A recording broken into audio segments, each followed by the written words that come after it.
Your Excellencies, dear friends, a good morning to you all, and to our online audience, a good afternoon or good evening, wherever you may be. You're all warmly welcome to IPI for this policy forum entitled Shattering Glass, the United Nations Security Council, its elected 10, and Women, Peace and Security, hosted along with our partner, the Nordic Africa Institute, and Therese, we're delighted we've joined together, along with so many present here today, including the permanent representatives of Norway and Ireland and many senior diplomats, for this endeavor. The event will aim to share lessons learned from and best practices gleaned from or how designed for how to overcome the challenges the E10 states can advance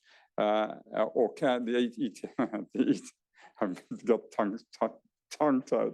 I hate it when it happens. Let me do that again. The event will aim to share lessons learned and best practices for overcoming challenges and how the E10 states can advance the WPS agenda in the Security Council, and to increase the levels of understanding between the practitioners and researchers on implementing the WPS agenda. Here, I would like to also acknowledge the presence of an old friend of IPI, and a former USG and PR of Bangladesh, Anwarul Chowdhury, who kickstarted the process that led to the Council's adoption of Resolution 1325 8 months later. Anwarul, in his capacity as President of the Security Council, persuaded its members on the 8th of March 2000 to adopt a press statement on gender equality and the value of full and equal participation of women at all decision-making levels when it came to peace and security. And 8 months later,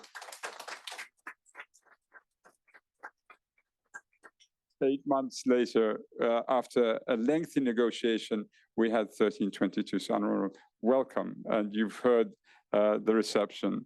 I'm also thrilled that we will shortly listen to Therese Schumander Magnusson and later to Angela Muvumba Selström on the research conducted by and the findings of the Nordic Africa Institute's analysis contained in its important report entitled Shattering Glass, How the Elected Members of the UN Security Council Fight for Women, Peace and Security. A project undertaken together with the Peace Research Institute Oslo and funded with the funding or with funding from the Swedish Research Council. I bid you all a successful forum today, and Therese, over to you. Excellencies, distinguished guests, dear participants. I'm Therese Schumander Magnusson, and I'm the director of the Nordic Africa Institute. And I'm very pleased to join our host, the International Peace Institute, IPI, in welcome you to this very important seminar. The Nordic Africa team is grateful for this collaboration with IPI. We appreciate the welcome and support from Zaid Rad Al Hussein, President and CEO of IPI, and also the efforts of IPI's Women, Peace and Security Program, led by Dr. Phoebe Donnelly. I'm pleased that our two institutional interests have aligned, allowing us to work together for a common purpose. The origins of this event lies also in the work of my colleague, Dr. Angela Muvumba Selström, who has been leading a 3-year research project with Dr. Louise Olsson of PRIO and Dr. Sitembele Mbete, former future elect director of programs, of all whom will speak today at the seminar. This project sought to draw critical and creative attention to women, peace and security agenda, and also to study if, and if so, how elected member states advance WPS concerns at the UN Security Council. For those who are unfamiliar with the Nordic Africa Institute, I wanted just to briefly provide some background. Our institute was established in 1962 by a decision in the Nordic Council. And our aim is to help Nordic decision makers and change makers to understand the contemporary African perspectives and social dynamics. And we work across the African continent in 5 SDG-aligned impact areas.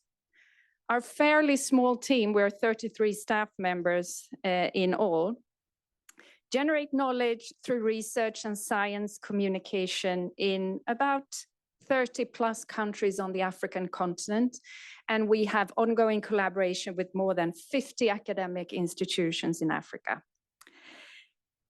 We hope that the discussions here today with the panel that will soon start will contribute to greater understanding, but also to a wider discussion about how policymakers can overcome barriers to women's full and meaningful participation in peace processes, address girls' safety and security, and of course, end boys' violent exploitation.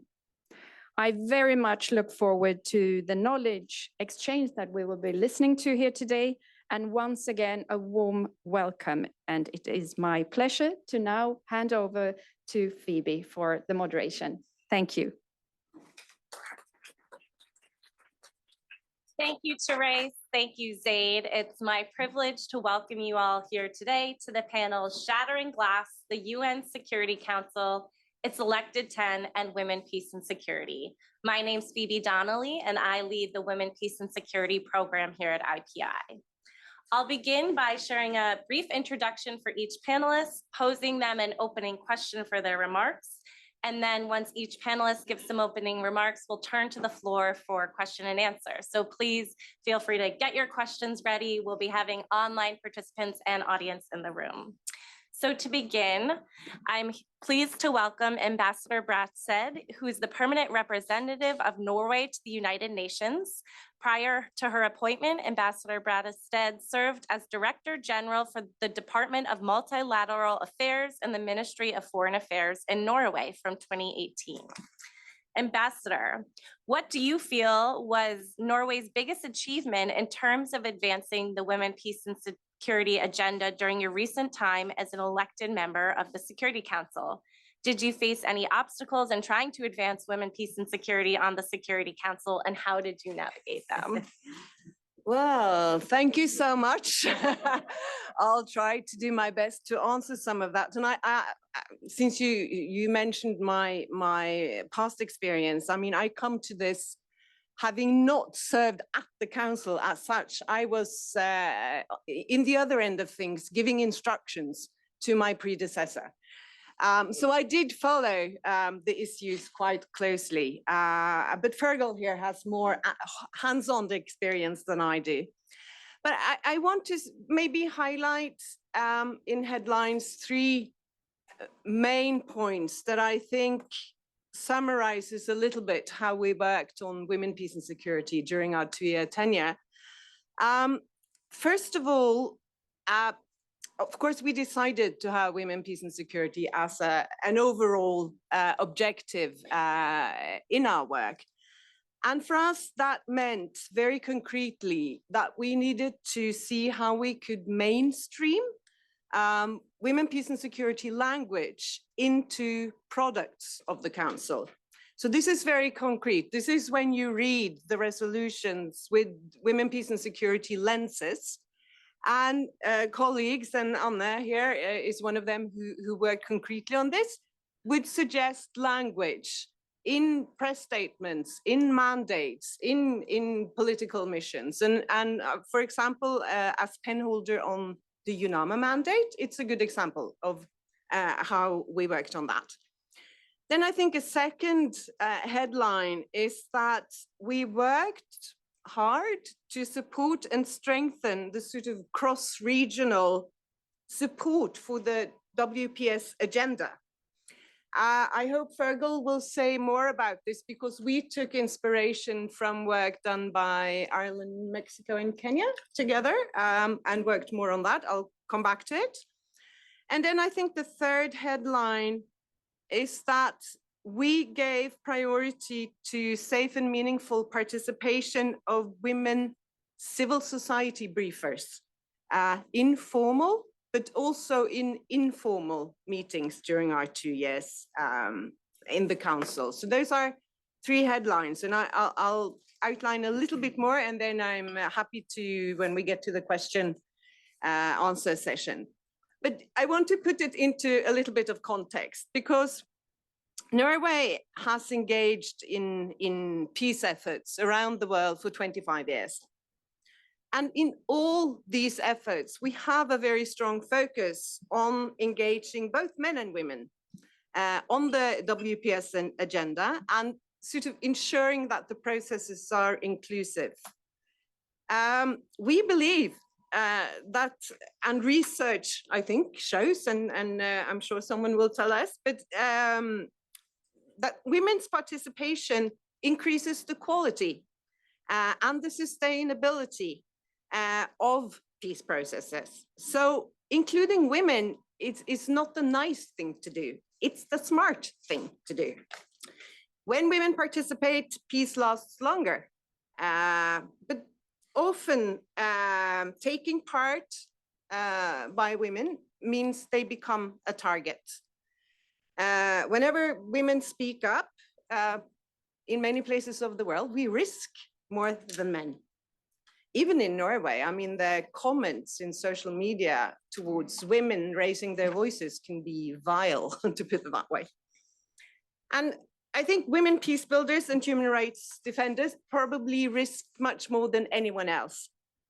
So when they should receive recognition for their contributions, they receive threats and violence instead. And that means that we have to find better ways to strengthen our prevention and our response measures to protect and to empower women and to promote, but also then safeguard their right to participate. And then when it comes more concretely to the Security Council, I think we started out thinking that the normative framework is very good. So thank you, Ambassador Chowdhury. But we need to work on the implementation of 1325. It meant we had to equip all our bilateral embassies, as well as our mission here in New York, our Ministry for Justice, who work on some of the sort of police aspects of participating in UN peace operations, for example, our Ministry of Defense, who are hands-on when it comes to the military side of things. We had to all follow up the WPS agenda in a sort of in a coordinated manner. And then, as I said, we needed to propose concrete language in our own briefings and mandates and press statements and other products. And that means we need to have very good information from our bilateral embassies, from the research institutes. We worked also very closely with NUFI and TRIO, who are 2 main Norwegian peace research institutes. So that sort of formed the basis.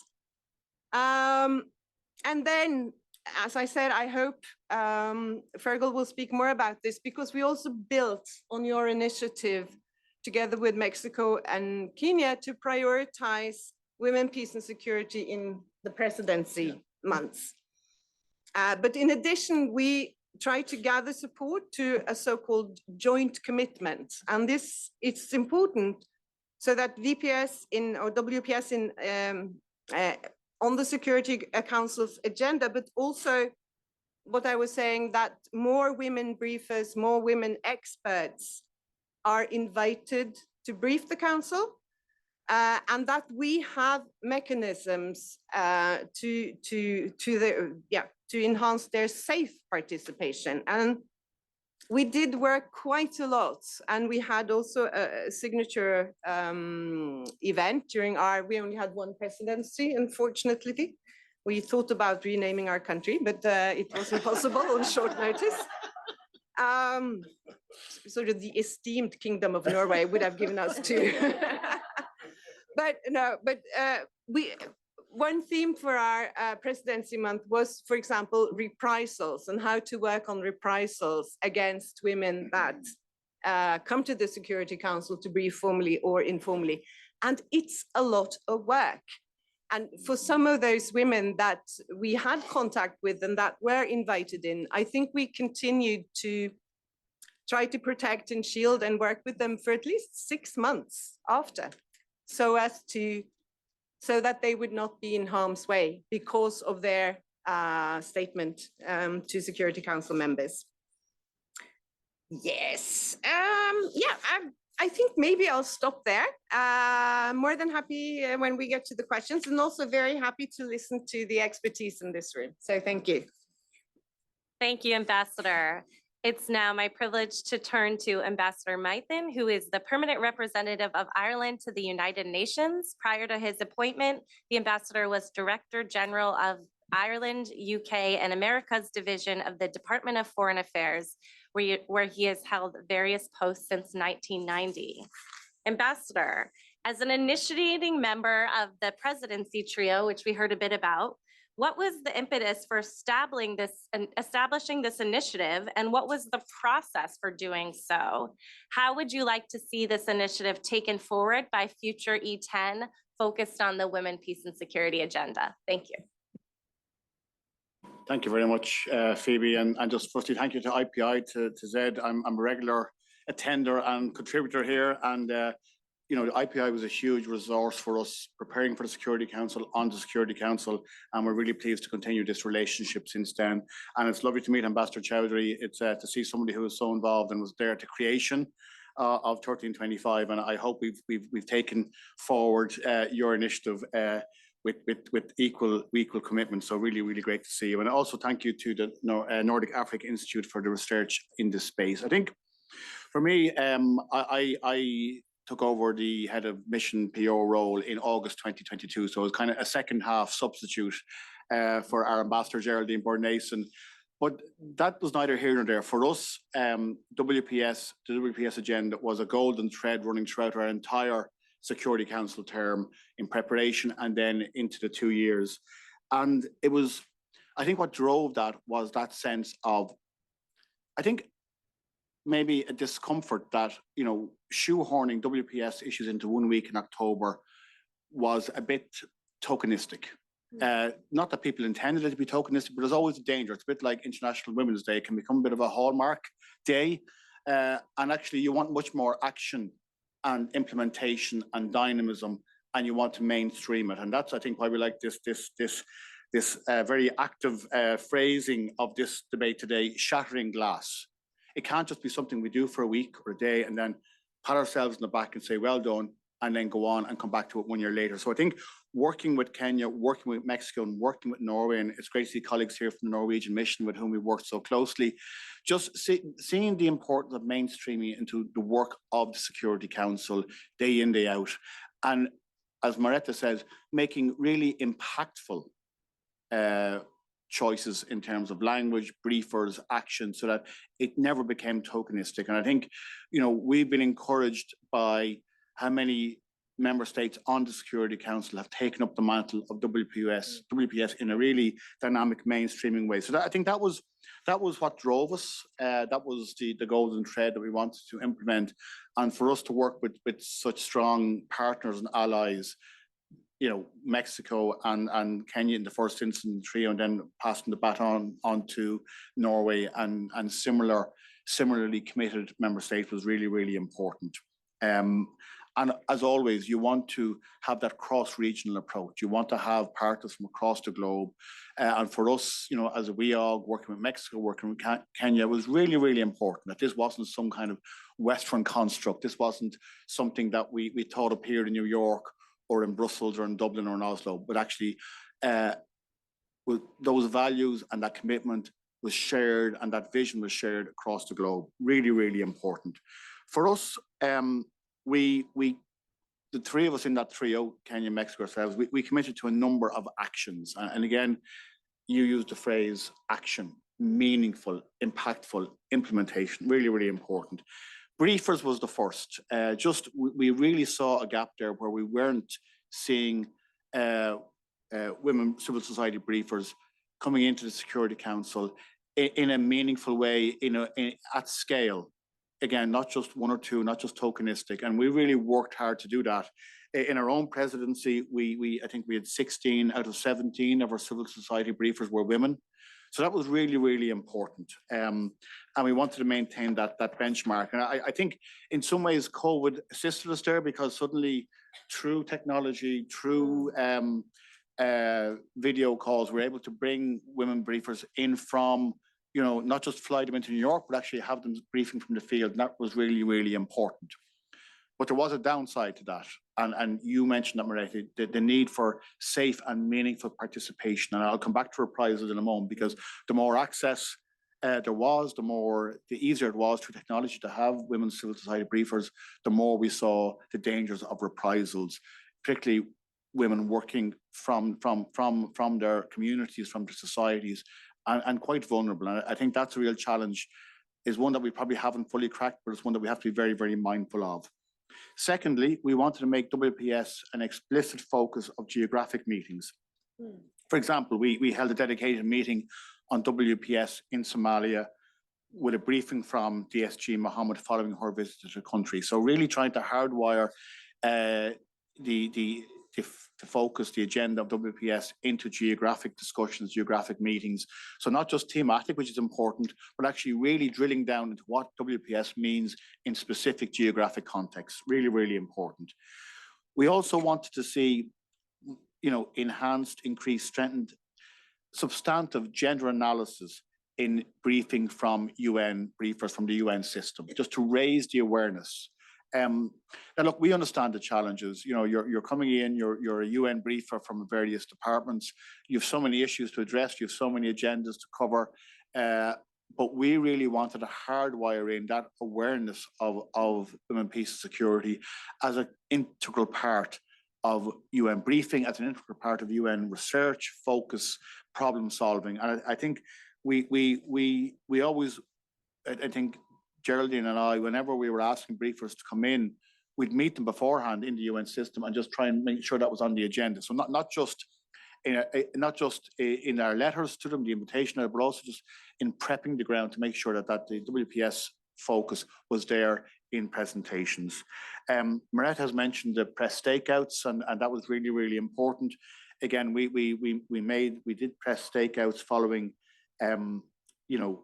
I think in particular, there was a meeting on police keepers, police components of peacekeeping missions.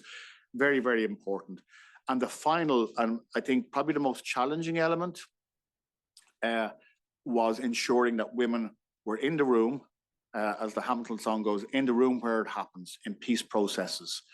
Why was that so important to Ireland? It came from our own experience, and you mentioned my work in a very long title, but basically I spent most of my career working on the peace process in Northern Ireland. And for us, having women in the room at the table, hardwired into that peace process, was absolutely essential to the sustainability of that process. So it's not just something nice to do. It's not kumbaya. It's smart. It's essential for the sustainability of a peace process. We saw in Northern Ireland, it was women who drove the first shoots of a peace process. They didn't want their sons, their grandsons going to jail again, doing bad actions again. They didn't want to see that suffering again. And it was they who started the debates within their communities around the peace process. And it was essential for us that they be there, not just at the beginning and then told, thank you very much, now you step aside while we talk to the fighters. It's absolutely essential to have women in there right through the negotiations and then into the really difficult implementation phase of peace processes. So it came from our experience. And I know, again, Norway, given your experience in so many peace processes and mediation efforts, this came from direct experience. So I think that's really important. How did we do? We, myself and the Kenyan ambassador and the Mexican ambassador, at the end of our term, we met the Secretary General, and we had a very honest discussion around how it had gone. And I think we all agreed, mainstreaming the agenda into the work of the Security Council was very, very important, and was a work in progress, but was going well. Much more awareness of the WPS agenda and focus in UN briefers, going pretty well. The stakeouts going really, really well. The real challenge was around that final piece, women in the room of peace processes. And he acknowledged, and we acknowledged, that that's still not anywhere near where it needs to be. So this is not, I don't think Maretta or I or Martin Kamani or Juan Ramon would ever say it was mission accomplished. In no way was it mission accomplished. It was absolutely a work in progress. And I suppose that's why we wanted to stitch in this kind of this rolling commitment from incoming and future member states to just ensure that it's hardwired into our thinking, and not just something that was done once or twice in 2021, 2022, and then left to one side. So for us to see 20 current and former members signing up to these commitments, to see Norway taking forward this work, UN Women, you know, really, really important. The group of friends in WPS, the WPS NGO working group, it really is cross-regional, cross-sectoral. It's not just member states, it's broader than that, but it's just keeping the shoulder to the wheel to make a real tangible difference, to really make this agenda meaningful, live, and sustainable. That's really, really important. I mentioned reprisal. I think that's something we really do worry about. You ask women, civil society briefers to come in to brief the Security Council in a very public way, and that exposes them to real risk. And I think maybe that's something we could discuss more here today. There's an onus on the Secretariat, but there's also an onus on Security Council member states to be mindful of those challenges. And I think we did see, after we came off the council, we saw there was some civil society briefers were very, very aggressively challenged on the floor of the Security Council. I think many of you will know what we're talking about, but that's only, in a sense, the tip of the iceberg, and that's something you can almost deal with. It's the quiet reprisal that takes place when the cameras are off. In societies, in communities, in villages. That's the real challenge, and I don't have an easy answer to that. I know it's important we work with the Office of the High Commissioner for Human Rights, but also the UN Secretariat. How do we actually really ensure that? So I've spoken for quite a long time, just to say it was something that really meant an awful lot to us as Ireland. It meant an awful lot to us in our work, and we're just really encouraged to see it continuing, but it's a work in progress. Let's not just make it a hallmark event or a hallmark issue, but something that's really important, but also, you know, shattering the glass. It's not easy, it's not nice, it's not something twee or sweet to do. It's really difficult, it's really hard, it's challenging, but it's so important. And it's a challenge to every elected member coming onto the Security Council into the future. Thank you. Thank you so much. And thank you both for that call to action and the reiteration of it's not the nice thing to do, it's the smart thing to do. So I will now turn to Rosalind Finda Senesi, who is an officer in the Foreign Service of Sierra Leone. She's an activist for democracy and the protection of the human rights of women and children. Since her arrival in the mission of Sierra Leone, she's made enormous contributions to women's empowerment and advancement. She co-facilitated 3 resolutions just in 1 year, all gearing towards addressing the human rights of women and children, including widows. Finda, I'd like to ask you what goals Sierra Leone hopes to achieve as the newly appointed co-chair for the informal expert group on women, peace, and security. What tools or mechanisms do you think will best help advance these objectives?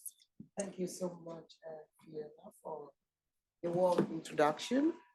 And I want to thank the IPI and the Nordic Africa Institute for convening all of us here. Of course, I'm really thrilled the kinds of people I have met. And of course, it is my pleasure to be here to put into perspective what Sierra Leone wishes to achieve as one of the co-chairing countries of the IEG on WPS during our tenure on the council. Of course, I've heard from the incredible ambassadors what you did. Of course, you are an inspiration for Sierra Leone, and of course, we will make you proud. Particularly with reference to the WPS, how do we intend to make it more visible than before? But before that, since this is our second time to be on the council after 53 years, I will say, although Sierra Leone is a small developing country, we are competing interests where our limited resources, we however have a lot to offer in the council. Our return to this council is after 53 years. And of course, it's now seen as an important opportunity to share our stories, our experience, as we undertake the important collective responsibility to maintain international peace and security.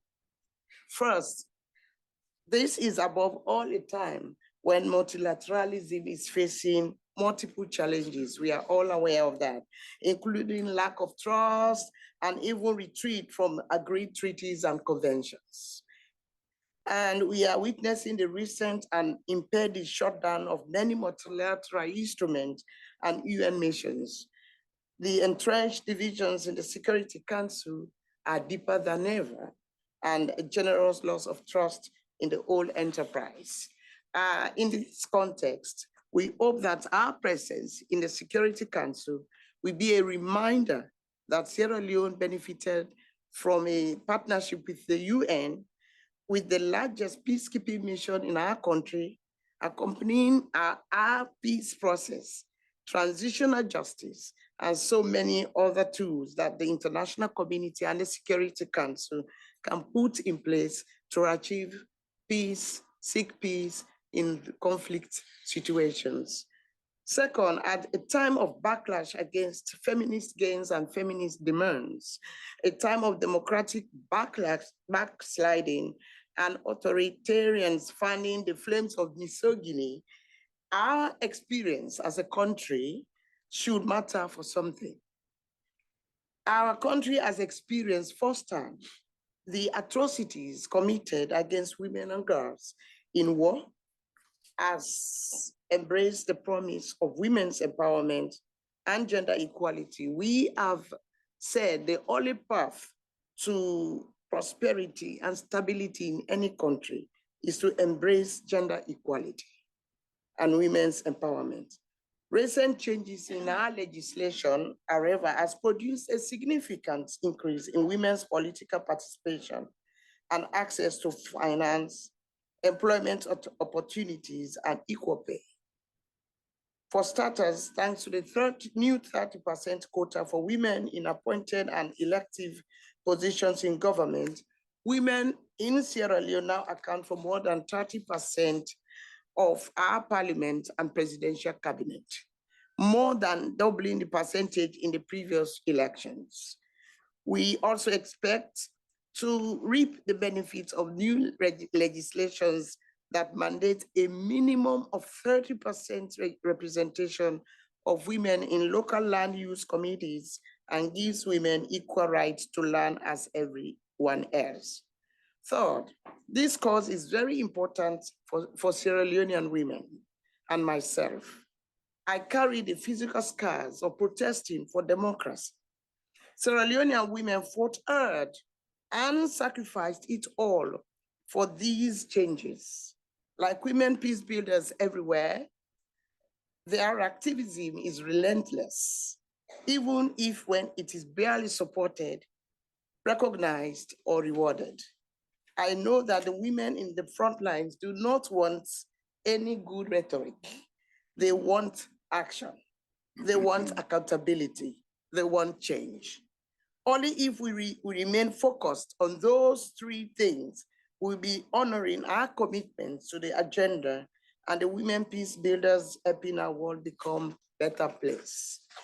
Now, as much as possible, with that in mind, I want to share what we want to avoid as an ETEL member in the Security Council. As much as possible, we think we should try to avoid trying to increase the visibility of the WPS gender by simply adding more thematic meetings. These meetings may not add too much value and do take many time away from following up on a country-specific decision, particularly for small missions like us. And because we have to do the behind the scenes and all the practical work, and even coordination within our missions is a challenge. So that is required to do the job. The timing is not there, and so meetings should be reduced. I am aware that this may be wishful thinking, and we may be overruled by the decision makers, but I do think we need to try. I also think we should avoid self-censoring on WPS language in decisions because it may be blocked. We think, well, we are not trying it because it may be blocked by other council members. We see it as a challenge. We are saying, even at its most divided, the Security Council has adopted strong language on WPS, just as you have alluded in recent years. And you never know when there will be a breakthrough. Yeah. So we have to keep on trying. We have observed with concern also the trends towards the less consensus in the Security Council, translating now into more vetoes, more abstentions, more technical rollovers, and the premature termination of UN missions. We know that this may make it harder for us to ensure that WPS is reflected in every decision taken by the Security Council. But rather than self-censor, experiencing failure because fear of failure, we be ambitious and hope for success. I would like also to avoid raising WPS issues in country. Those are the challenge that some of us we see because of this, we don't want to try, but we are saying, I would like us to avoid raising WPS issues in country-specific statements in a general and vague manner.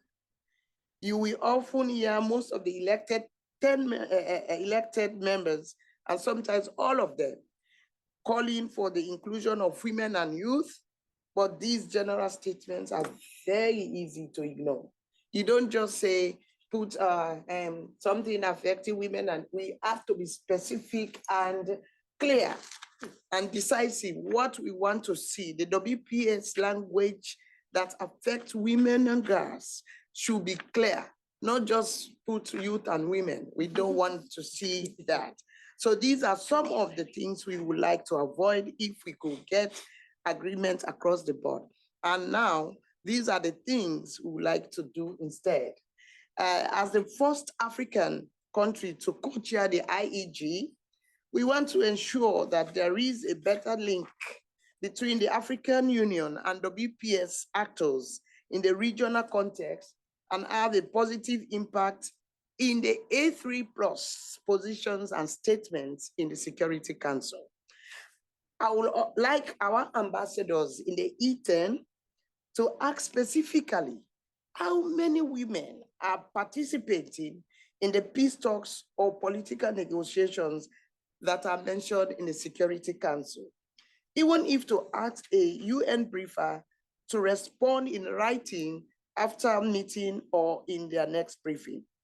No one has ever done that, and it will be a hugely useful contribution to making women's underrepresentation more visible and more noticed. As of now, we keep having meetings about WPS, but not implementing WPS in the rooms and meetings like these where decisions are made. So rather than running up the numbers of meetings, stakeouts, or briefers, respectfully, Ambassador, I would like us to focus on trying to push for stronger language in the country-specific decisions of the Security Council. And then we demand or request the implementation of WPS, just as the two ambassadors have said, rather than mentioning it in ways that are extremely easy to ignore.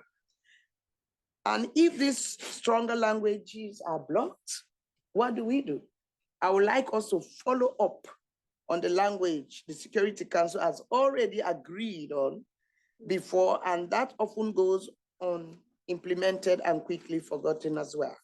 Finally, I do hope the E10 takes a strong stance in supporting the voice of women from civil society in the Security Council and stand against any effort to curtail their independence or intimidate them into silence.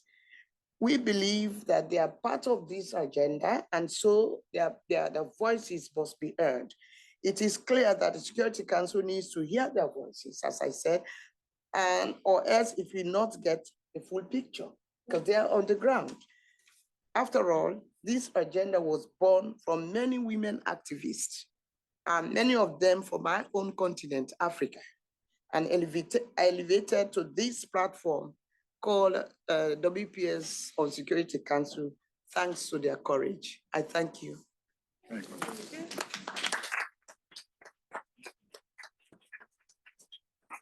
Thank you so much, Binda, for that, the energizing words and spirit and those really concrete, specific examples. That was really excellent and helpful. I'm now going to turn to Dr. Louise Olson, who is the Research Director of the Global Norms, Politics, and Society Department and leads PRIO's Gender Research Group. Her research focuses on the gender dynamics of war, effects of conflict resolution on women's rights, and women, peace, and security in the Nordic national security and defense policies and implementation. Louise, you've systematically studied the strategic choices that E10 members take to advance the women, peace, and security agenda. You've examined Sweden's and Ethiopia's terms in the Council. You've also reviewed the tenures of Norway and Kenya. What lessons have you distilled from these E10 state experiences? And what are some of the strategic choices and key tactical maneuvers in the E10 states that can take to further the WPS agenda? Thank you so much. I had 2 hours and 45 minutes, right? So, no, but I think also and thank you so much for this opportunity. I think that we have actually had 3 excellent presentations of these nuts and bolts and the structures. So I think that made my job in answering this substantive question much easier. So what I will do is touch more on some of the structures, because I think to many who are not in the Council, there are so many dynamics and so much of the handiwork and handicraft related to WPS ongoing that I think it's now time you can also start to draw these more systematic lessons. And I think that research has really come a long way and is really showing a lot more interest in this. So I think one of the key points that research has really started to grasp, and I think is a good starting point, is that we are now talking about not the Council as a unitary actor, but rather as a platform for continuous negotiations and processes that are ever running. And in that, of course, many of the negotiations are between the dominant states of the international system, but where elected members and the pressure from the international community really do play a role. So I think it is in that context that it's also been very well described in these examples that we try to assess then what are the experiences. And I think also there's a misconception that P5s are sort of immune to pressure, but what research actually shows is that they tend to respond, particularly to alliances that are built up. And I think the compact and the use of the presidency, the work over time, really sort of underlines why we then see movement on WPS in relation to that. And what is also a positive thing is that they actually also respond to more normative expectations. So the framework in and by itself of WPS is critical for these decisions. So that's the positive starting point, even though, of course, the situation it's more and more difficult given the situation of the multilateral system. But if we then look at how we argue, me and Angela Mumba-Sellström, Patty Chang, Anne-Marie Obermeier, and Jim Jurmanen, we argue that you can structure these effects or the attempted objectives by elected members into 3 sort of core areas. And I think if you talk to someone outside of the Security Council, what an elected member is expected to do, it is very much still focused on the normative framework, so to contribute to WPS. And I think that the critical importance of Bangladesh and Namibia for establishing the framework is a very good example of how the elected members have worked to get this in place. But what I also see now is that we now also have thematic resolutions where you marry women, peace and security to the theme where it is to be informed, like you were describing, that's sort of where do the specific issues belong. So 2538 on women in peacekeeping, that's sort of really forging an alliance between two very strong themes and getting WPS established in that. That was a critical work of Indonesia during the time in the council. The second concerns trying to improve. So if the framework really sets the pressure on the decisions in the council to sort of decide where to go. The second then area where an elected member can have an effect is regarding, as has also been very well described, the working methods, to try to tweak the working methods in a way that makes the council more able and better equipped to consider WPS in regular decisions, so that we increase the capacity, because we know that capacity on WPS and the lack thereof is one of the critical things that we are still fighting against 25 years later. So I think the excellent examples of the presidency alliances, so using the formal tool of the presidency and adding expectations of that role so that you see this consistent development over time, is something that elected members have really contributed to ensure that WPS can be better institutionalized. And I think also there, that I think is also a very important dimension of that is sort of the role of the presidency to invite briefers, that you also add not only the expectation having women briefers, but also consider how do they access and how do they actually influence the decisions? What is their political situation and security? Sort of adding more and more sort of nuances to how you work to implement this. And I think in that, the role of the informal expert groups, or the informal mechanism or tool, is also an excellent sort of example where elected members have played a key role from Spain and forward. And I think as was very well exemplified in the Sierra Leone expectations and drive, the importance of also connecting this to the council for processes, but also connecting it to the pressure of the African Union in terms of what are the dimension that is already established that you would like the Security Council to actually consider that comes out of this informal tool. And finally, in terms of what you can seek to reach is of course, the implementation through regular decisions. And I think Norway and Sweden and Ireland and Kenya has been very strong in promoting the integration of language and improvement of language.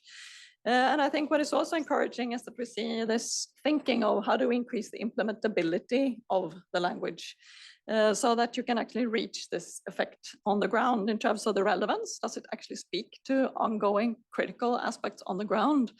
Is it included in a sufficient degree to actually reach impact? Is it clear enough so that an organization knows what it's expected from this? And I think this is an area we can continue to develop.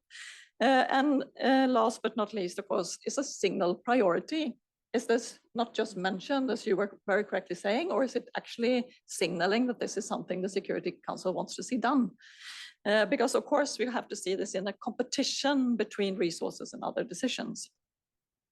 And I think so if I can conclude with some things that we know then, places, because given that WPS integration and work have now come quite far in the council, and we want to see this continuous development over time, that also places additional thinking or thoughts around forming the profile and the positions of an E10 going into the council. So preparing and also preparing how to maneuver. And I think Sumita Basu made a very good argument. It sounds very commonsensical, but for some reason we don't talk about it explicitly. And that is that we have to see what exact position or profile an elected member takes is of course depending on its interests, its credibility, its former history. And we have to think of this as political issues that where the states want to see something achieved. So in the first place, sort of how do you characterize yourself? What kind of profile do you want to form going in as an elected member? And also, very importantly in this, how does WPS actually relate to your overarching objectives?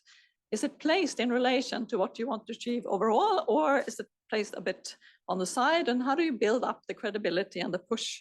And I think looking at, for instance, Ethiopia, that have a very high credibility as a peacekeeping contributor, WPS was very much argued often within that specific profile. And that, of course, gave credibility to that profile.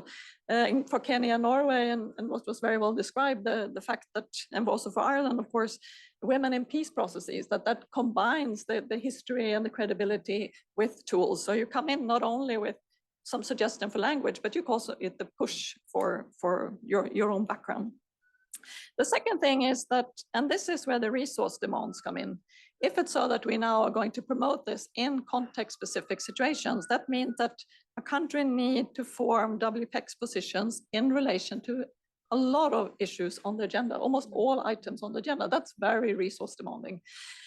So how do you as a state think around where do I then want to put my resources in? Is it specific files or items where I want to make the biggest contribution, and sort of trying to be economical with the resources and then draw on the alliances to put pressure on the broader profile. And I think in this, the access to information is really critical. Both Sweden and Norway, as was very well described, work very much with the embassies, the capital, and the delegation in New York in order to get this kind of information in place. And third and finally, how do you yourself signal priority of women, peace and security? Because if you have an overarching profile but don't have critical day-to-day positions, you also signal very different complex things. So how do you actually build a profile down to the individual negotiations that contributes to this push? So I think there are now, I think we're starting to really see how distill some of these more sort of nuts and bolts of the elected members. But that also, I think, means that when we're moving toward the 25th anniversary, we also need to realize we actually come quite far. So the resource demands going forward will probably be higher than we had before. So how do we think around that and place our resources? Thank you. Thank you, Louise. Thank you for those really specific and pragmatic recommendations and views. I'll now turn to Sitembele Mebete. Dr. Sitembele Mebete is a political scientist with over 14 years experience working in academia, civil society, and government. She has a PhD in international relations from the University of Victoria, where she is tenured as a senior lecturer in the Department of Political Sciences. Sitembele, South Africa has served 3 terms on the council over a relatively brief period of 15 years and has held a leadership role both in Africa and among the African E10 states. What role do African E10 member states play in driving the women, peace, and security agenda forward? How does South Africa's own foreign policy align with its responses to the challenges faced in implementing WPS at the Security Council? Thank you so much, and thanks to IPI for having us here, and to my colleagues. I am going to answer those questions backwards. I'm going to start with the second one and end up at the first. South Africa's foreign policy is really informed by its history of apartheid, of having been an issue on the agenda of the UN from 1946 and being put on the agenda for the first time by India before it even gained independence. India placed the issue of the treatment of Indians in South Africa on the UN General Assembly agenda in 1946 at the first General Assembly. And then throughout the issue of human rights in South Africa and Namibia, which was colonized by South Africa, was kept alive in the Security Council by small and medium-sized states, particularly African states, including Sierra Leone, when it first served on the Security Council, as well as the broad sort of like non-aligned community, and then smaller European states like Sweden and Norway, and so that experience of what it took to bring change to South Africa is really what has informed South Africa's approach to foreign policy since 1994, and we're celebrating our 30 years of democracy this year. And 2 things at the core of that. The first is a commitment to maintaining a rules-based international system that allows fair fair resolution of disturbances in the international order, and that allows for decisions that are made fairly and consistently for all states, regardless of their size or their power. And then the second is that South Africa has taken the responsibility to place Africa at the center of its foreign policy and ensure peace, development, and security on the continent. And this African agenda is really born out of a recognition that South Africa, even though it is at the very bottom of the African continent, far away from most things, can't afford to be an island of, can't be an island of like peace and prosperity in a sea of dysfunction. So it needs to really take our national interest is very much the continent's interest. As you've heard, South Africa served 3 elected terms in the Security Council over 15 years in 2007, 2008, 2011, 2012, and then 2019 and 2020. And really try to use its term on the terms in the Security Council to increase the voice of the E10, to bring in the voices also of everybody else that's excluded from the Security Council in order to try and democratize the Council's working methods in the absence of actual formal charter reform.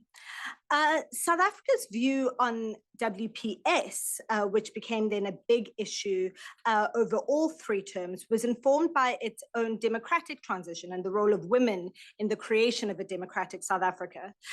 When the negotiations to the end of apartheid first started in 1991, there were no women at the negotiating table on either side, so neither on the government side nor on the liberation movement side. And women joined together across party lines, across race, across class, in order to mobilize to ensure that women would be represented at the table, and they would then were from the second round of negotiations in 1992.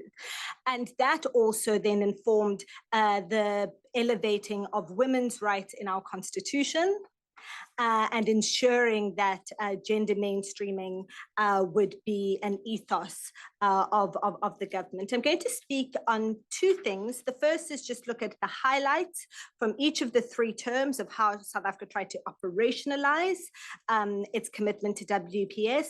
And then the second is to look at how South Africa's used its commitment to the WPS agenda internationally to try and deal with its own domestic issues around gender-based violence. So South Africa has very high levels of gender-based violence, and that domestic foreign policy kind of nexus, I think, is a really interesting one.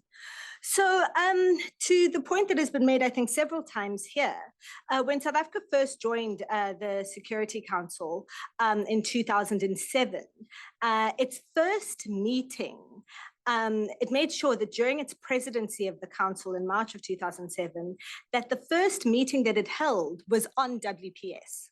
So not in October, in March. The first meeting was a WPS one that yielded a presidential statement reaffirming the council's commitment to the implementation of Resolution 1325. And that presidential statement spoke about the role of Namibia and Bangladesh in developing the WPS agenda internationally. So again, this focus on the role that all states have to play, not just the powerful, on these issues. The second term that South Africa served in 2011-2012, it continued its activism on WPS issues over here, trying to sort of repeatedly trying to have WPS language put into country-specific resolutions. And so really that mainstreaming and trying to also make sure that putting the issue of women in peace building and in governance and in peace missions. At the time, 45% of South Africa's troops in UN missions were women, 10% of them were in leadership and command roles. And so trying to really put this in the agenda of every discussion on every country-specific issue over its 2-year term. And then in the third term, 2019 and 2020, quite controversially, in October 2019, South Africa had the presidency of the Council, and it fought quite hard to have a thematic resolution passed by consensus, which it succeeded to do, which seems unimaginable now, given the divisions in the Council. But succeeded to have Resolution 2493 passed during the UNSC's annual debate on WPS, and just to have, and I think the success of that was to reaffirm the Council's commitment to the full implementation of the WPS agenda, and having even the P5 compromise on their differences, I think was an important thing. And briefly just touch on this domestic and foreign policy nexus in South Africa's approach to WPS. Despite having been a signatory to the WPS agenda and promoting it over all these years, South Africa only adopted its first national action plan on women, peace and security in 2020. Which was, and the delay is something that had been criticized by civil society.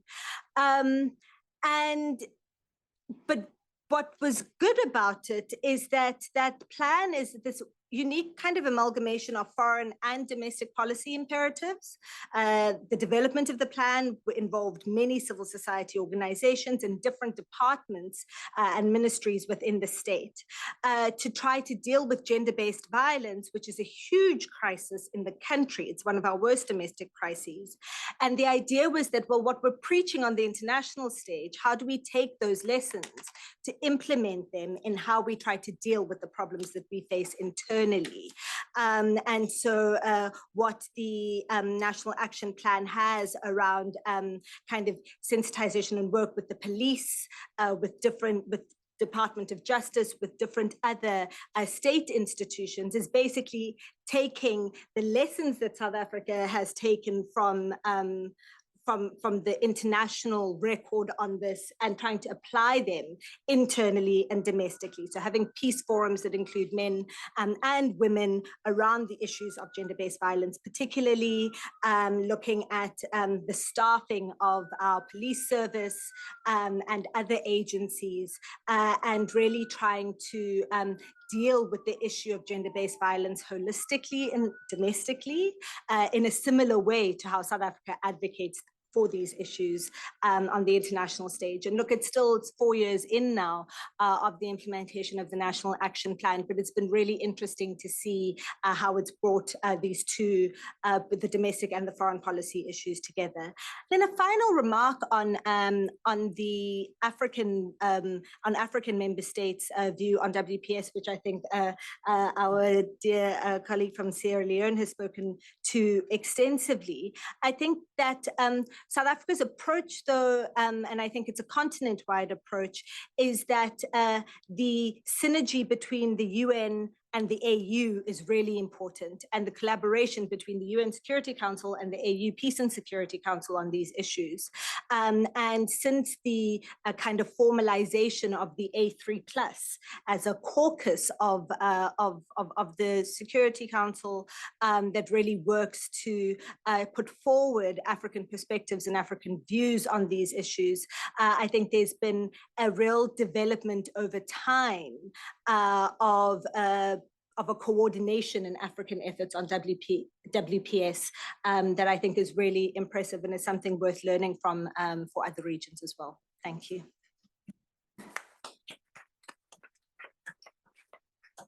Thank you so much. And now, last but not least, I'm going to turn to our virtual panelist, Mr. Pablo Castillo-Diaz, who works for UN Women's Peace and Security Team in headquarters, where he specializes in peacekeeping and protection issues, particularly prevention and responses to sexual and gender-based violence. Pablo, what are some of the most impactful ways in which Security Council members, including the E10, have pushed the agenda forward beyond the language of decisions taken by the Security Council? Thanks, Phoebe. I spent 1 minute on language because several panelists mentioned the most impactful thing is still to integrate WPS in council decisions, and that is the case. I don't know how many E10 members are in the room now, but we have 10 months to finish the year. My short list would include addressing the glaring gaps in the mandates of sanctions committees on ISIS and Al-Qaeda, the Taliban, and Sudan. Stronger language on in the context of mission drawdowns in the DRC and Somalia, and much stronger prescriptive and specific language on women's participation practically everywhere, but starting with Haiti, Lebanon, Libya, even Bosnia, to name a few cases that don't get brought up often and have a strong case for more language. And finally, last year, there was a decision of Security Council on Afghanistan focused on women's rights, and a decision on Gaza focused on the impact of the conflict on children. I think there's a strong case to do something similar following that model with Sudan, Yemen, and even Mali. But beyond language, there are many other things that council members can do. You know, this desire to do more has translated into all these press takeouts and council meetings and more briefings. And I'd like to encourage council members to think beyond those exercises. And we have some helpful examples from the past. One of the ones that is most cited is, and maybe difficult to replicate, is the council visiting the DRC and presenting the government with a list of 5 generals believed to, for their units to be implicated in widespread sexual violence, resulting in the eventual arrest of most, if not all, of those generals. But there are other more recent examples, like Ireland preventing the adoption of exemptions on sanctions on the Taliban on account of gross violations of women's rights. The committee last year, for example, approved 16 exceptions to travel to 8 countries for Taliban leaders. Sanctions committees can also hold meetings on these issues. It doesn't need to be in the Security Council. It can be in subsidiary bodies like the Counterterrorism Committee or sanctions committees. These committees hold 12 to 15 meetings a year. There's no reason why 1 or 2 of those meetings shouldn't be on these WPS issues. SRSG patent has been blocked from briefing sanctions committees in the last couple of years, but there are other experts that are competent to discuss gross violations of women's rights and other informal arrangements that can't be blocked, that can be used and have not been used. Elected members can also raise specific issues in public statements and closed consultations, including in explanations of vote, like Malta did after the Afghanistan decision on the special assessment. We already get strong messaging on women, peace, and security in public meetings. These often echo WPS information or analysis that is included in the Secretary General's reports on that specific country. I would urge countries to ask questions about what's not in the Secretary General's reports on that country. And the main part of that report is normally about the major peace negotiations or political discussions taking place, normally have very little information actually on women's actual participation. And finally, thing that I mentioned, behind the scenes diplomacy. Council members can write to or meet with the Secretary General and his envoys, countries facilitating peace talks, conflict parties directly. In my work on the informal expert group, I've seen co-chairs write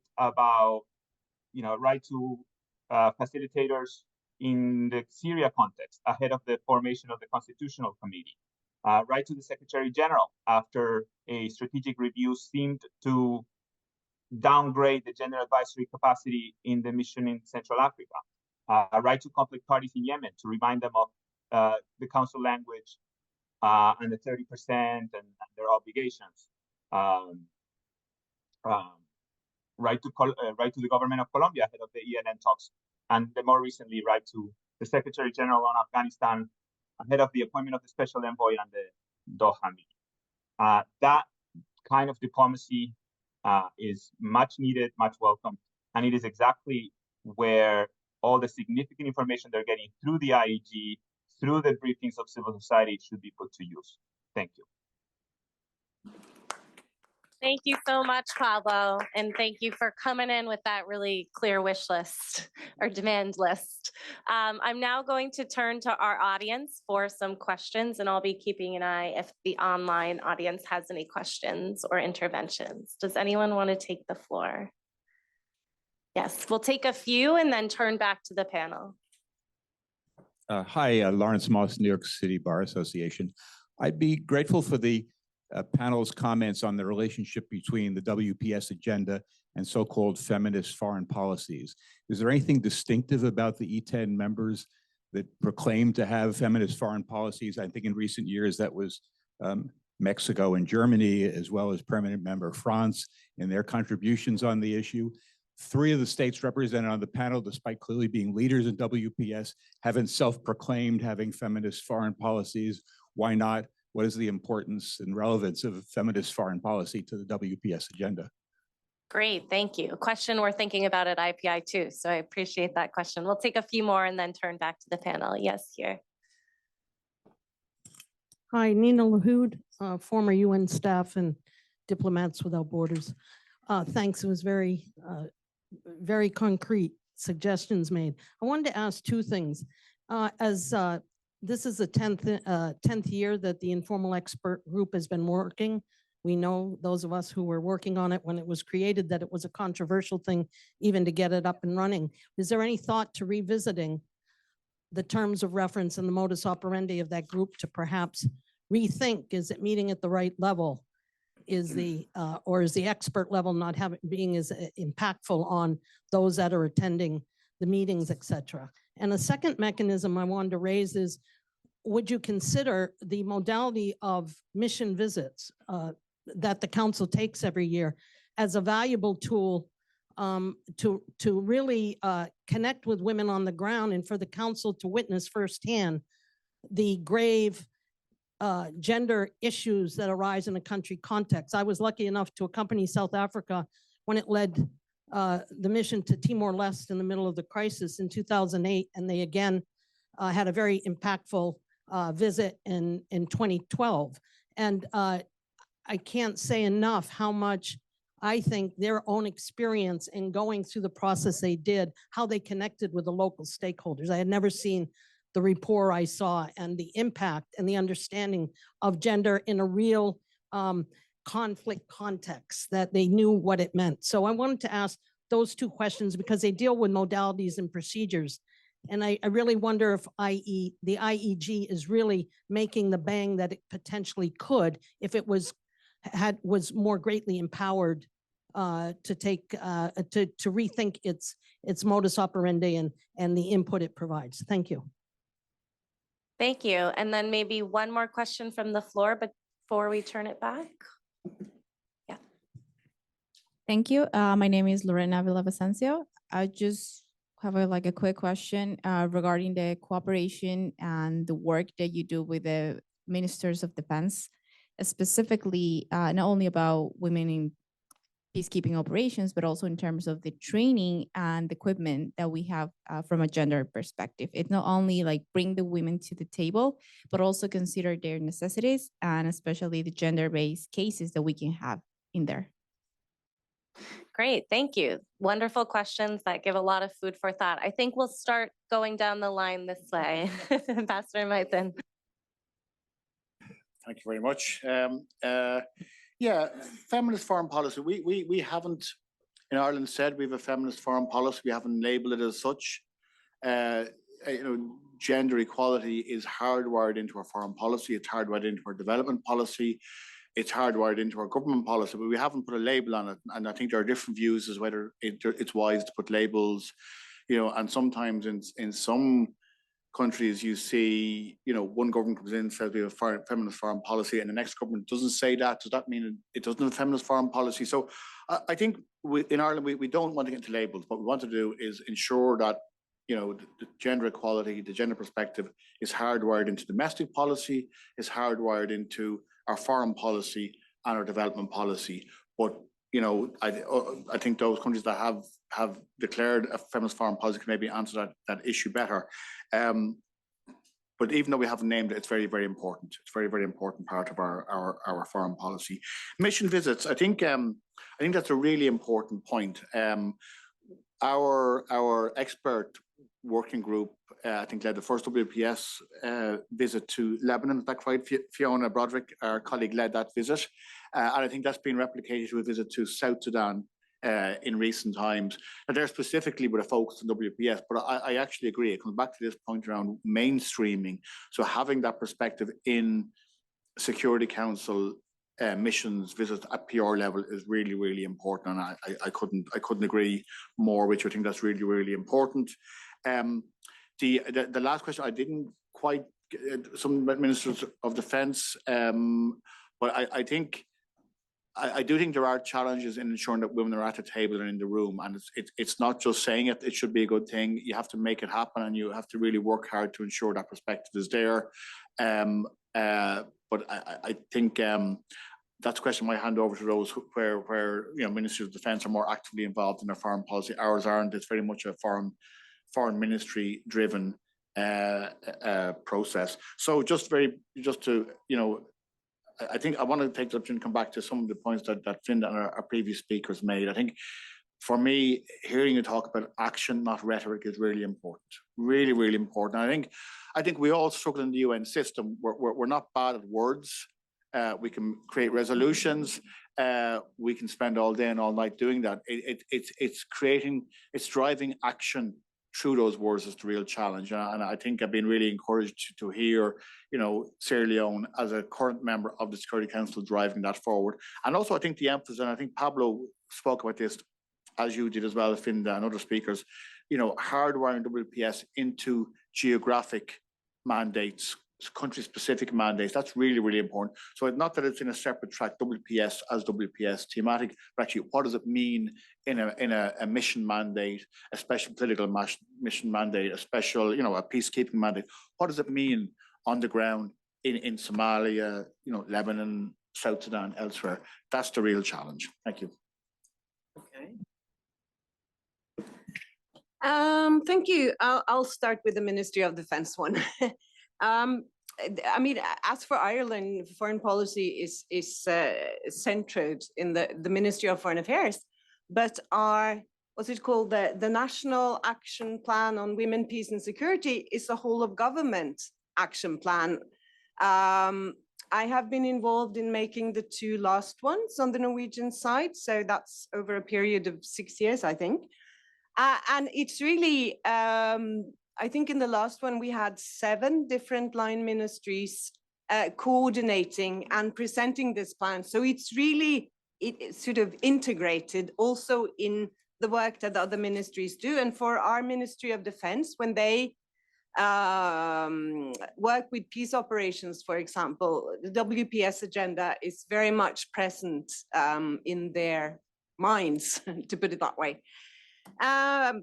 Yeah, mission visits sounds like an obvious good idea. I haven't been on anyone myself, but I mean, traveling and asking the right questions and meeting with the right and interesting people is always essential. I can't answer the mandate of the informal expert group, but perhaps Sierra Leone is more into that now, or I'll hand it back to Fergal.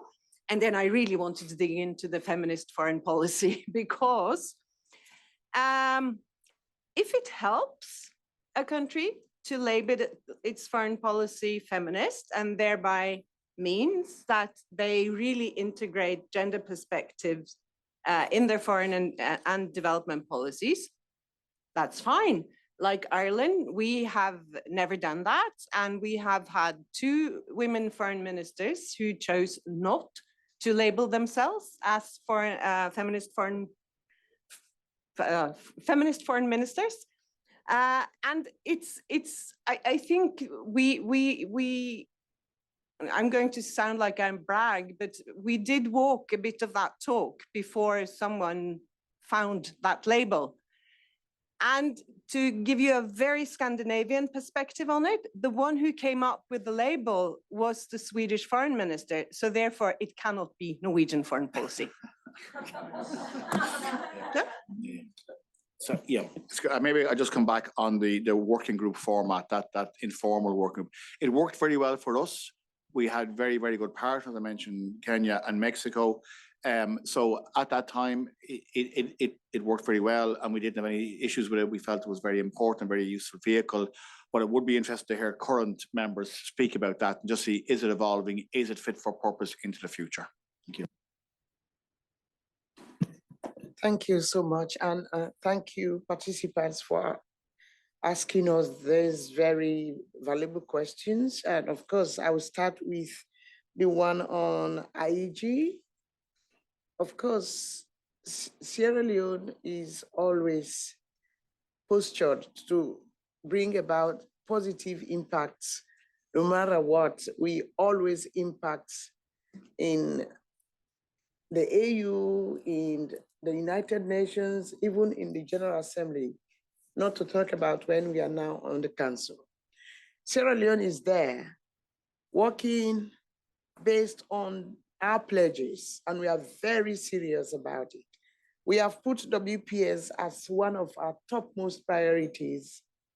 It is so because the women of Sierra Leone, as I told you, they helped shape the WPS during our conflict, even before the Security Council had a name for it. So with that experience, our government, the President of the Republic of Sierra Leone, apart from the role that his mother played in his life, he is informed because he was once a general in the military during our conflict. He gave back, led the democratic process, and he knew what that means, that whatever you do, women are so relevant to anything, development, peace, stability in any country. That is not negotiable for Sierra Leone.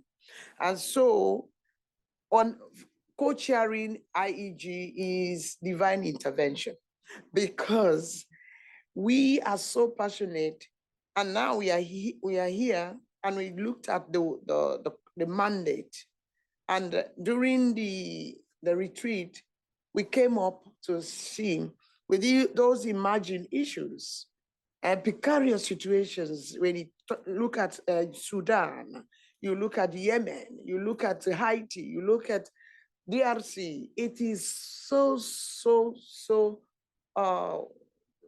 troubling. And so what can we do to add value to the mandate of the WPS? And it is under discussion. We are going to shape it in a way that the relevance of this informal expert group will serve its purpose. And of course, we have a lot of lessons to be learned from Norway and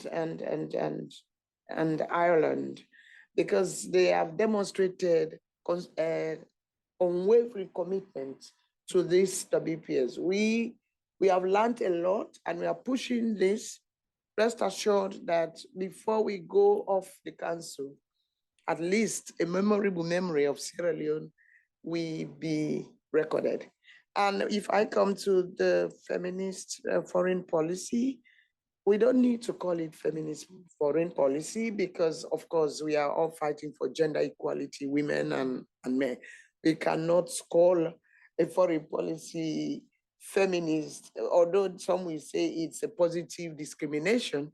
But what we are doing, the Sierra Leone context, we have passed the law. That is how to show how serious we are. Pass the law, we call it Gender Equality and Women's Empowerment Act. In that small country now, in the private and public sector, there is a must. You have to hire at least 30% of women. That is the least, but you can go higher than that. If not, that is liable. You are culpable for a crime. So it means you will see that the president is not just a making rhetoric, but it means what he has signed into law. If you look at the cabinet, 48% of his cabinet are women. And then you see the youth, the foreign minister, the minister of information, communication. You have a lot, there are women and youth. And so we are all in this together, working together to see how Sierra Leone can become a better country. So the relevance, the participation, protection is also a priority for us. And then the field visit, of course, that one is imperative, because if you go on the ground, you see for yourself, because what we are getting is reported, and reporting and seeing for yourself, vast difference. So we are going to reinforce that and strengthen the visibility of the council members on the field, where the actions are taking place, where the abuses are taking place, violations, and then get to the women themselves. Maybe if you engage with them, they have something to tell you. They will tell you exactly what they've gone through. And when you look at them, you see that it's really, really good to visit the field. So we'll support that. And I think I'll stop here first. And yeah, thank you. Thank you so much. I just have two things that I want to touch on.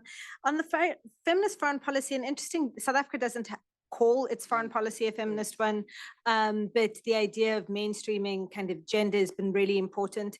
South Africa also has had 5 foreign ministers since 1994, 4 of whom have been women. So we had 1 male in 1994 to 99, and since then it's been women. There's a lot of emphasis on having women leadership, women in leadership positions throughout our diplomatic corps, and I think that, you know, that kind of just making it the way that we do things, not necessarily needing to call it something particular on its own, has been really important.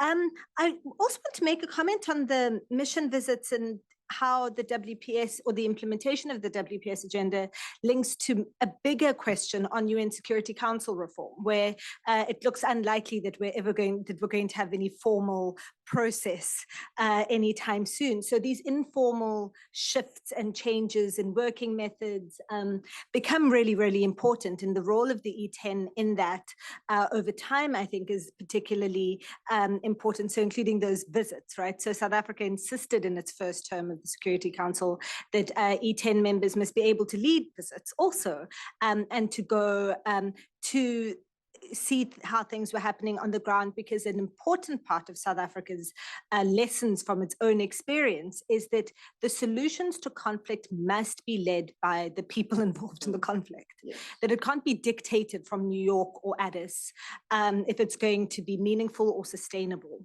And so that emphasis on kind of local leadership of peace processes, I think, is important. And I think that we're seeing a kind of reform of the Security Council by stealth, which is important and necessary given the deadlocks that we're seeing.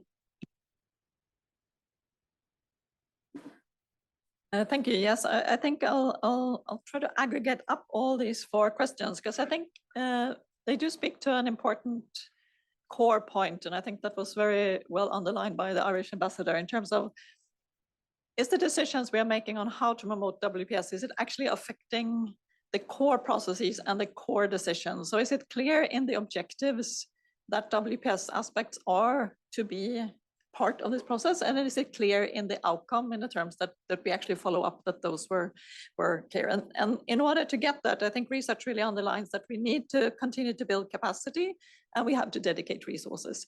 But we have to do that in a smart way, so that we move away from marginalizing WPS into the core, which I think has been like the essence of this really great discussion here today. And I think 2 components, and that relates to the feminist foreign policy question. So what I saw happen in the Swedish MFA is that when feminist foreign policy was proclaimed, the organization went from, yes, this is important, to yes, this is expected.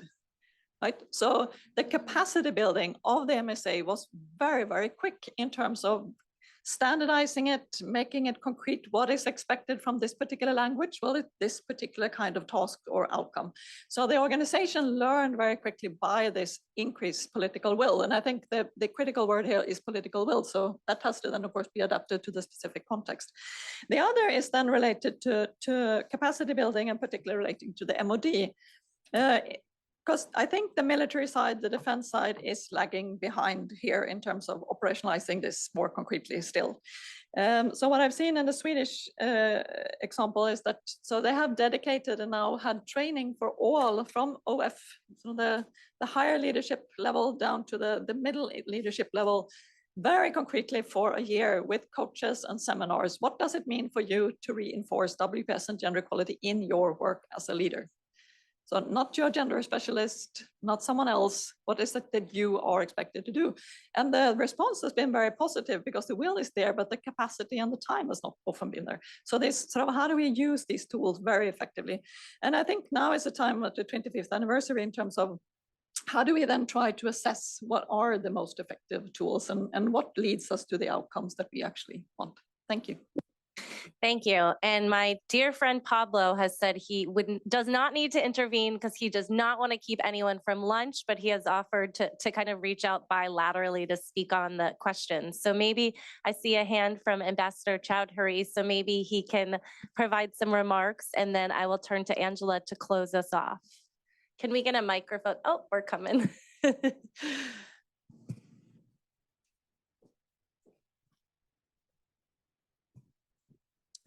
Thank you very much. Well, it's a great pleasure for me to join you. I'm very happy, particularly that you put in your title about the role of E10. I think it is not only on WPS. In 1999, when I was campaigning for Bangladesh's membership, I did a quick stock taking for 50 years, and I found E10 took all the major new forward-looking initiatives as members of the Security Council, because they come for 2 years and they want to leave their mark. And permanent members do not care because they are there forever. So they believe that if things are going our way, why change? So that is the beauty of, I think E10 should organize and meet regularly to push some agendas, not only WPS, but other agendas also. And that is very necessary. One thing that I wanted to emphasize here is that whether we call it a feminist foreign policy or not, feminism should be at the core of all the decision making. I think that is very important. And more so, women and men both should publicly announce of their support to feminist policies. And that is very important. As a man, I am proud to be a feminist. And I think that is very important for all of us. And also, I would urge E10 to look forward to the coming years to elect a woman Secretary General. I think that is high time. It will be 80 years, and UN has not found a woman to lead the organization. It's a very, very disappointing mindset that we have to change. That is important. 2 more points. Implementation, I think that is very important. And I believe one practical way of implementing WPS agenda is National Action Plan. And I think that should be done. And in that process, the role of civil society is very important. But I would extend that a little bit more, that there should be, E10 should make it sure that they consult civil society on a regular basis, both at the national level and at the global level. I think that is very important, because if the civil society representatives at New York feels isolated, marginalized in terms of WPS agenda, then it doesn't go anywhere, because they will bring in more vibrancy and I think different perspective in the implementation. Also, I believe that it is very important for us to ensure the role of women at the peace table. When we celebrated the 20th anniversary of 1325 in 2000, here at the IPI meeting, I mentioned about the story of President Nelson Mandela, how he involved women in the peace table, despite strong opposition of men. So that is very important. And we should also ensure that it is not just tokenism of sending some women there who keep their mouth shut. And so that is important, that for us, it is very important. Finally, the role of the UN Secretariat. About the WPS agenda, not only that, many other things, but WPS agenda should be topmost at the agenda, in the agenda of the Secretary General. He, hopefully in future, she will have hundreds of meetings with heads of state. But in his talking points, there's never a mention about how about your national action plan, which we are waiting. It's just simple, start the conversation with that.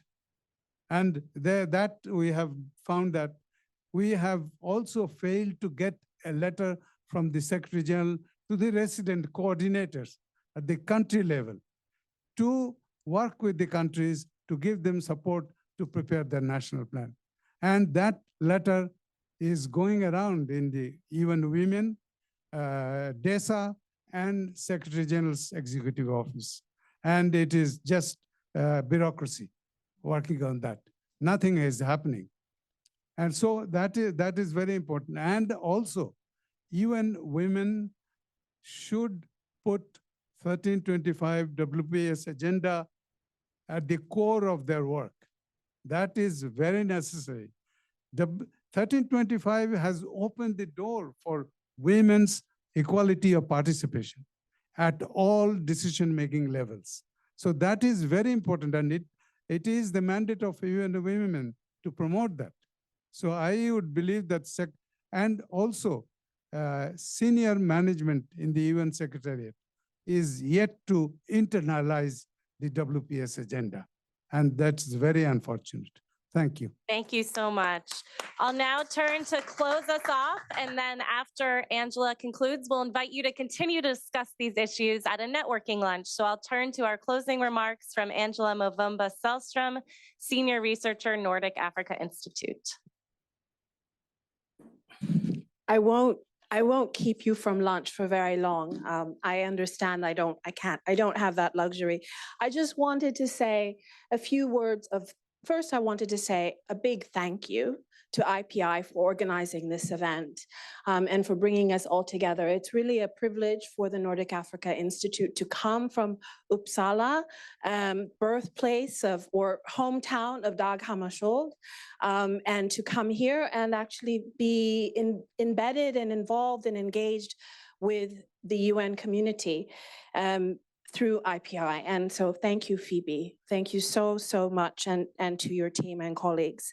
I do have a few things I would like to just note that I picked up, and that also echo what we in the research community have found about the E10. And I'm not going to repeat the presentations or the debate. I mean, it was incredibly rich, incredibly informative, but I kept writing the word innovate on my notes. So I wrote, in terms of the lessons from Norway, you know, the innovation, there are many, many innovations that E10 countries take. But one of the most important sort of things that was signaled through this presentation on Norway was the response to criticism that I know I'm aware of about the way in which women civil society briefers experience reprisals. The first innovation was to get more women into the room to brief the Security Council, which happened before. Norway came in, continued that tradition, but then also has begun trying to think about ways in which to address the reprisals and to address the vulnerability that women experience in the public sphere who speak out and give voice around WPS issues in conflict and peace and security settings. And then, the innovation that Ireland brought in terms of working with longevity and legacy and the commitment and creating a kind of institutional mechanism for carrying on the work of WPS beyond Ireland. And I mean, if you're a E10 research geek like myself, you'll know that that's actually a big question in the research. How do elected members actually create kind of a legacy? And then Sierra Leone has a lot of innovation that it's going to do. But I think I want to actually come back to you at the end, because I think we must support incoming member states. And that's part of the innovation that we are all responsible for. I want to say that in terms of the research and what we know, I can skip over my colleagues. I have that privilege. But I think that what's very kind of useful, just listening to them talk about South Africa and also the lessons, the broader sort of meta lessons that Louise brought out, were that each E10 country brings with it its own unique situation, its own WPS or gender profile, its own domestic agenda that's driven by its domestic history. But it's very possible for that kind of domestic profile or that history to really take on some kind of individual tenure or feel once you're in the Security Council. That's quite important. And I think that's probably, if that were to go away, countries wouldn't compete to come into the Security Council. They need to shine when they're here. They need to actually have some impact and some visibility. At the same time, there are real common constraints that they face. One of the common constraints is the pace and the tempo of the council. I mean, we all know that the agenda is expanding, the sheer number of meetings is expanding. And so there are real technical kind of maneuvers that E10 countries all share and must take in order to be able to shine, but also to contribute to the larger agenda. And I think Louise kind of highlighted some of these quite well in terms of understanding your capacity, forming alliances, having a strong profile, and a strong sense of strategic purpose. These are sort of the things that all countries have to kind of take on board. We've also heard, I mean, I've heard this wonderful phrase that Sidembele made about reform by stealth of the Security Council. I think that that's really what the E10 countries are capable of doing and have had to do, as Ambassador Chowdhury pointed out.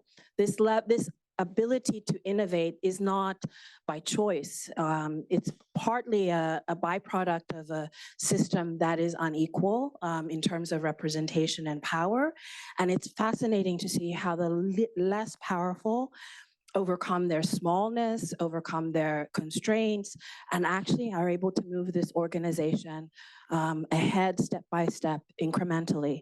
And lastly, about the WPS agenda and Sierra Leone,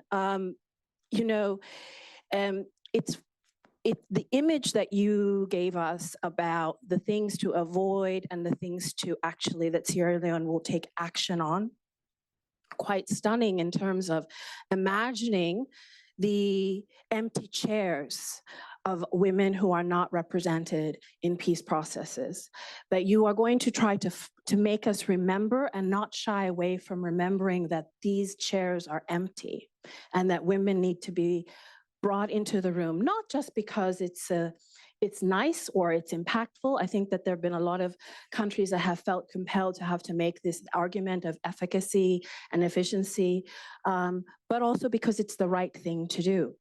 and that you have both personal and national experience about why it is the right thing to do. I don't want to forget my colleague Pablo Castillo Diaz from UN Women. I only want to thank him for his very, very concrete recommendations and for his wish list for 2024. And also to thank him because he's actually an advisor to the Shattering Glass project. I don't know if he remembers this. Research projects take many years, but he has contributed in many, many ways to our work. So thank you to everybody, and I will now release you for lunch. Thank you so much.